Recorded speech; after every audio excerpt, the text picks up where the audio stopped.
तरी नोकऱ्या लागत नाही, दुसरे डॉक्टर होतात, इंजिनियर होतात, तरी आमचं अजून कशातच काही नाही। आणि जर असं चालू राहिलं तर मराठा कधीच पुढे जाणार नाही। आमच्या दादांचं जर जीवाला काही झालं तर आम्ही आमच्या जवळपासचे आमदार खासदार सगळे बंगले आम्ही अख्खे पेटून देऊ।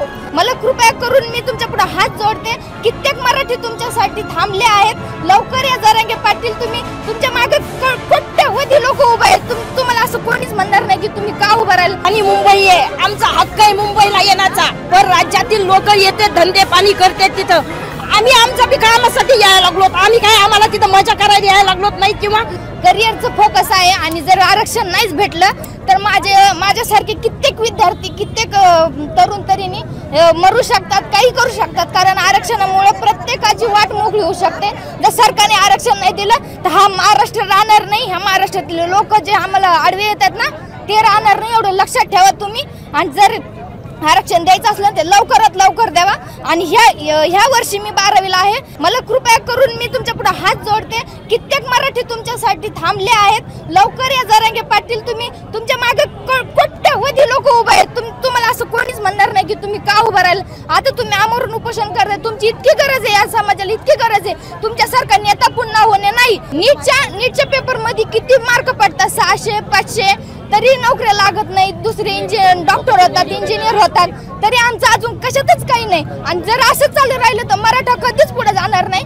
आता जर आरक्षण घ्यायचंच असेल तर आता माघार घेणार नाही आम्ही, आमचे जीव जरी गेले ना तरी आम्ही आरक्षण घेऊन राहणार म्हणजे राहणार। जे आडवे येतात ना ते महाराष्ट्र राहणार नाही, जे आडवे येतात ना त्यांना आम्ही उभा जाळू, पण हा महाराष्ट्र ठेवणार नाही। आम्हाला आरक्षण पाहिजे म्हणजे पाहिजेच, आमचा हक्कच आहे आणि आम्ही ते मिळवणारच। आमच्या दादांचं जर जीवाला काही झालं तर आम्ही आमच्या जवळपासचे आमदार खासदार सगळे बंगले आम्ही अख्खे पेटून देऊ, आम्ही त्यांना अजिबात ठेवणार नाही। दादा तुम्ही बिनधास्त तिथे लढा, आम्ही सगळा समाज तुमच्या पाठीशी आहे, महिला बंधू भगिनी सर्व आम्ही तुमच्या पाठीशी आहोत। हे महाराष्ट्र आम्ही तुम्हाला जर काय झालं तर आम्ही अजिबात ठेवणार नाही। आणि तुमच्या जीवाला जर काही झालं तर आम्ही इथं सगळं कुठे महाराष्ट्रात कुठे काही ठेवणार नाही, एक मंत्र्याची खुर्ची नाही आणि काही नाही, मंत्र्याला सगळे पेटून देऊ। आम्हाला आरक्षणाचा हक्क आहे आमचा, ते कुणी हिरावून घेऊ नये।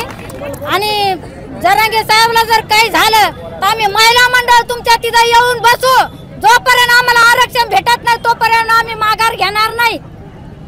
छगन भुजबळ म्हणतात तुम्हाला ओबीसीतूनच आरक्षण, आम्ही ओबीसीतूनच आरक्षण घेऊ, आमचं ते हक्काचं आहे, ते कोणी हिरावून घेऊ शकत नाही, बापाचं नाही आरक्षण। छगन भुजबळचं काही बापाचं आरक्षण नाही, ते आमच्या हक्काचं आरक्षण आम्हाला आणि सरकार देईन तेव्हा आम्ही घेऊ ना, काय मध्ये बोलायची गरज आहे। काही जण म्हणतात मुंबईला येऊ नका, आले तर जरांगे पाटलाला अटक करा असं काही लोक कोण म्हणतं अटक करणार? त्यांनी कोणता गुन्हा केलाय? झाला का तुम्ही घेऊ त्यांच्या पाठीमागं मनोज दादा जरांगेने सांगितल्यामुळे या माता भगिनी शांत आहे, नाही तर यांच्या चपला पायात नाही राहणार तर ते आता आम्ही तिथं येऊन हलू, तुमची खुर्ची सुद्धा जागेवर राहणार नाही, हे ध्यानात ठेवा तुम्ही। सरकार आमची जर वेदना तुम्ही जाणून नाही घेतली तर आम्ही पण पाचची चप्पल हातातच घेऊ, हे सांगू सुद्धा। कारवाई करायला गुन्हा कोणता आहे? त्याला ठोस गुन्हा दाखव म्हणाव। आणि मुंबईला येणं म्हणजे त्याच्या बापाची मुंबई आहे का? सर्व समाजाची मुंबई आहे, सर्व भारताची मुंबई आहे।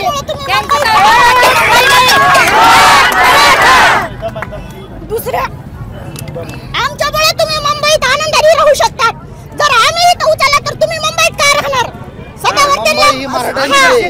सदावर्तेंना म्हणत मुंबई काय तुझ्या बापाची नाही, मुंबई सर्व मराठ्यांची आहे, आम्ही मराठा तुमचं सगळ्यांचं मुंबईचं रक्षण करतो, म्हणून तुम्ही आज सुखात येतं। छगन भुजबळ मागे एकदा असे म्हणले होते की 7-12 तुमच्या बापाचा, असे जे विरोधी आहेत ना त्यांचं ऐकायचं नसतं, छगन भुजबळ कोणतं वकील त्यांचं पण ऐकायचं नसतं, जे मराठ्यांच्या पाठीशी आहेत ना त्यांचं ऐकायचं असतं। आणि मुंबई आहे, आमचा हक्क आहे मुंबईला येण्याचा, पण राज्यातील लोक येते धंदे पाणी करते तिथं, आम्ही आमच्या बी कामासाठी यायला लागलो, आम्ही काय आम्हाला तिथं मजा करायला यायला लागलो नाही किंवा तिथली समाज व्यवस्था बिघडायला यायला लागलो नाहीत।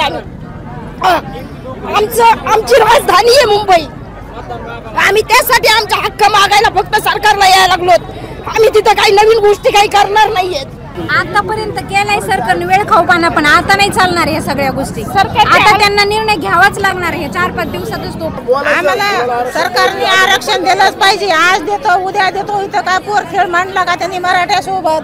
मराठ्याला त्याची काही त्याला गरज नाही का? महिला आम्ही सगळ्या मुंबईला येऊ शकतो, आम्ही लेकरं बाळ पण घेऊन येऊ शकतो. मराठी महिलाची तुला काही गरज आहे का नाही आहे? सरकार का झोपीत आहे का? जागा आहे पण झोपीचं निमित्त केलंय ना सरकारने. सरकारला काय सांगाल जर आरक्षण दिलं नाही आता तर काय महिलांना? द्यायलाच पाहिजे आरक्षण. आरक्षण कोणाच्या बापाचं नाहीये, आमच्या हक्काचं आरक्षण आहे. तुम्ही आम्हाला धमक्या देणार, माघारी लावणार, तो तारखा देणार, बदलाय लावणार. दर वेळेस आम्ही तुमच्या तारखा ऐकल्या, मान ठेवला त्या तारखांचा, तरीही तुम्ही ते केलं नाही. आज माणसांचे तरुण मुलं मरायला लागले, एवढ्या 1.5 कोटी समाज जमा झाला. ते आमची एक टाचणी सुद्धा पडल्याला कुठं आवाज आला का? कोणा पोलिसांना गरज पडली का आमच्या लोकांची कशाची? हे पाहून तरी सरकारने थोडं हे घ्यावं, नियम घ्यावेत. आमच्या लोकांचं आरक्षण हे व्हायलाच पाहिजे. आणि मुंबईला येऊन आम्ही आरक्षण हे घेणार म्हणजे घेणारच. आम्ही घेणारच म्हणजे घेणार. हा, एवढे लोक काय वेडे नाहीत का? लोक काम धंदा घरदार सोडून चाललेत. स्त्रिया, मुलं लहानही आले तिथं. ही मुलगी 7वीला आहे, हिच्या बरोबर हिला विचारा, परिस्थितीमुळे शिकण्याच्या किती अडचणी आहेत म्हणून. हिच्या बरोबरची मुलगी उद्या सर्व्हिसला लागू शकते आणि ही लागणार नाही. हे काय तुम्ही जिम्मेदारी घ्या आमची. मग तुम्ही आमच्या सगळ्यांचं दत्तक पालन करा, आम्हाला सर्वांना दत्तक घ्या आणि तुम्ही आम्हाला सर्वांना सर्व्हिसला लावा. काही महिलांनी असं सुद्धा सांगितलंय की जर आरक्षण दिलं नाही तर आमदार खासदारांना घराबाहेर काढून त्यांना मारू. आम्ही सर्व एकच आहे. एक बोलली आमची तरी आम्ही सर्व बोललो. एक मराठा लाख मराठा आहे आमचा.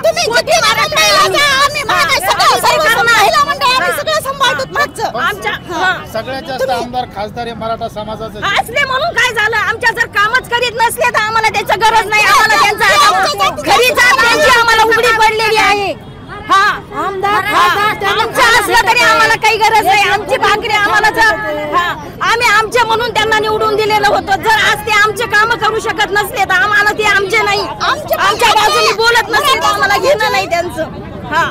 आम्ही एक महिला बोलली तरी आम्ही त्यांना आमचा सर्वांचा सपोर्ट आहे त्यांना.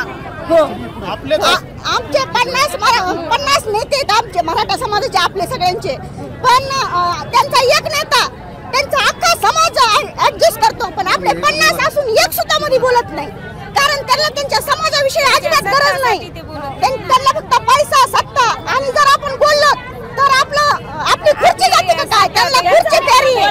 त्यांना समाजात जर काही नेते उतरले नाही तर तुम्ही त्यांना परत निवडून देता? अजिबात नाही. आणि आमच्या बाबांना जर काही झालं तर आम्ही त्यांना सोडणार नाही.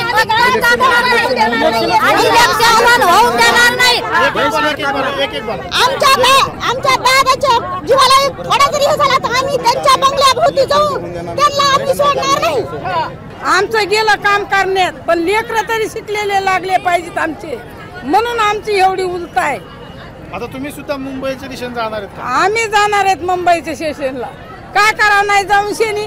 आमचे लेकरं बाळा आम्ही शिकलेत, नातरुंड शिकायचे त्याला लागले नाहीत अजून. पण एवढं शिकून सवरून हे करून सुद्धा नोकरी लागत नाही. नाही लागली अजून शिकत आहेच. काय करा त्याला लागलीच नाही नोकरी, लवकरच लागत नाही.